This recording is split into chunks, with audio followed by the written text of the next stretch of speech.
Hi guys and welcome. I am super sweaty after my back bending training, but I thought I would show you a couple of things that I do to cool down my scapulas, to realign my scapulas when I'm warming up or cooling down. So scapula and the way in which it tracks can cause neck issues, shoulder issues, wrist issues, elbow issues. All the upper body can be really impinged with it. So it's really important to make sure that they are tracking well. It's also important to make sure that they're strong enough to maintain into the shoulder girdle in the right direction, not be winged out and so on and so forth. And it's also really important that we condition and release them.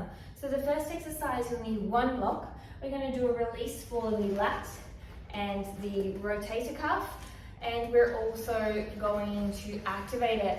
One peanut, this will go underneath the arm, just underneath the shoulder blade. The block is just for your neck so it doesn't dangle. Then you're going to, once you've got a tender spot, not to, wow, I've got to get off spotted, but a tender spot, lie on it and rotate slightly up. Adjust your block as you need it underneath your head. So I can find a real tender spot here. I can feel it's really like, yep, it needs some release. Okay, and I'm going to grab a resistance band, a medium resistance band, placing the tension on it. Again, I'm rolled slightly upwards, and then I'm going to bring my arm down and up. You can release the tension or gain more tension or take the band away altogether. And you're doing this for around 45 seconds, so you can take the focus off the actual repetitions and focus on quality over quantity. Okay, and again, you could take this off and go like this. If you don't have full range of motion and you're only going here, that's perfect. You can roll down a little bit and say, okay, there's another spot. Let me just get in there and work this spot as well. So take your time, adjust as you need to as you're rolling along. Let me just quickly show you what it looks like on the other side. So on the other side, you're going to be rolling down here onto underneath the shoulder blade, and remember to rotate up. So once you've got that lovely spot, I want you to make sure that you're comfortable in there in a way that is manageable discomfort. Then you're going to roll up, and if you need to, then just adjust again, okay? So find that your knees are around about together. Then you place the resistance here, and then from here, you're bringing the band down and up, down and up. This is also a really great release after you've done a push-up workout.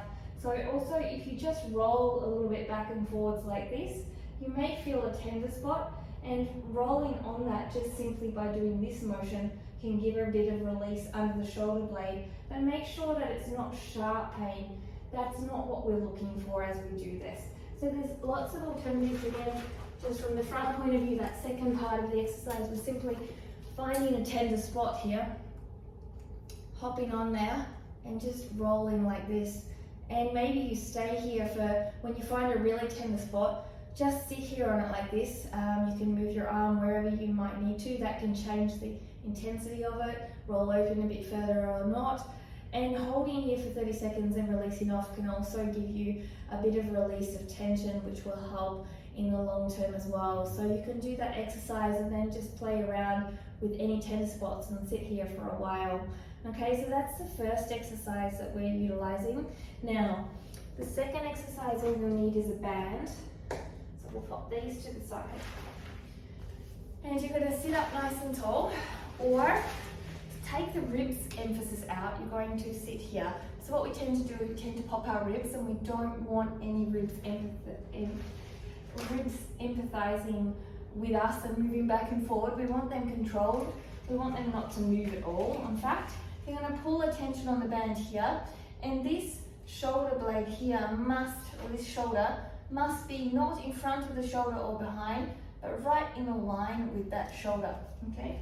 So, and then the ribs are popped in by me doing this movement here in a tuck. It makes it a little bit easier out further, a little bit harder in tighter.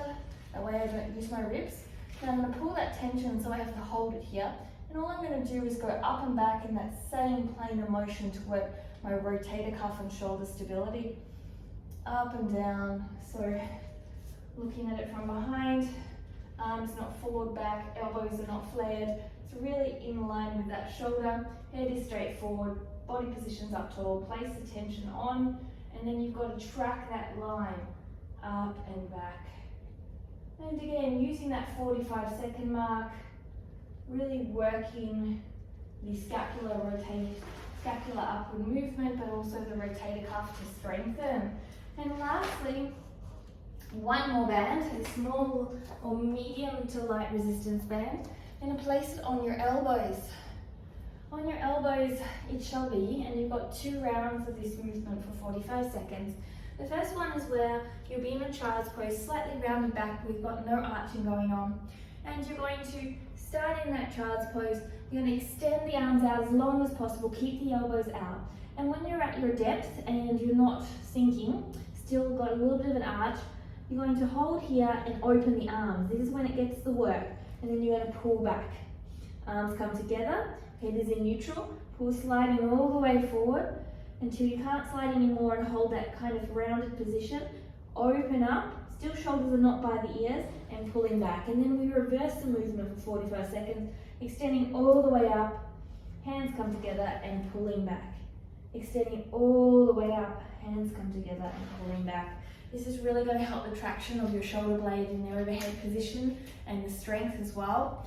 So work on these exercises a couple of times a week, see how you feel. Thanks for joining me and my sweatiness after my workout. And I will bring you another workout or two. One will be on the core, how to cool down after back bends, or just a general strength of the core for back bends. And I might bring another one for legs, so stay tuned. Don't forget to ring that bell and subscribe to my channel to see more tutorials. These are all for free, so your feedback is important so I can make more content for you. And also remember that there's so many wonderful souls out here, so check out all the awesomeness here. So many free tutorials that we're so blessed to have these days from amazing teachers, physiotherapists, doctors, artists, scientists, you name it, on YouTube. Have fun, see you soon. Namaste.